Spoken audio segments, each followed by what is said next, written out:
Un homme en sang dans une voiture à l'arrêt à Kinshasa-Lagombe.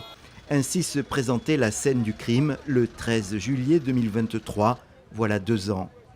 L'homme retrouvé mort était une personnalité politique connue, Chérubin Okende, député national et ancien ministre des Transports sous le premier quinquennat de Félix Tshisekedi. Il avait démissionné. C'était un opposant aussi, porte-parole d'Ensemble pour la République, le parti de Moïse Katumbi. L'affaire a fait grand bruit au Congo. Pour les proches et les observateurs, ce décès a les apparences d'un assassinat. Chérubin n'a rien fait. Son seul péché était de refuser de collaborer avec le régime en place. Mais par rapport à sa mort, nous savons qu'il y a une main noire derrière cette histoire. Finalement, plus de 6 mois après, le parquet congolais fait part de ses conclusions. Pour celui-ci, il s'agit d'un suicide. La famille n'y croit pas, dépose une nouvelle plainte, mais depuis, la justice semble à l'arrêt.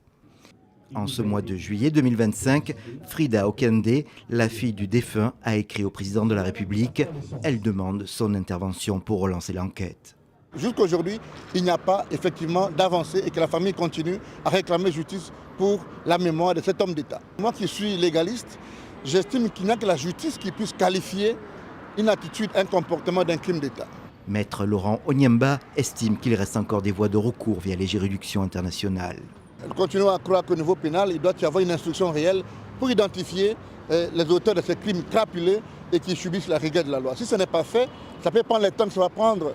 Eh bien, personne ne va omettre le fait qu'il faut qu'il y ait un jour une justice pour Chérubin Okende. Depuis 2 ans, l'affaire a lancé un flot de rumeurs au Congo.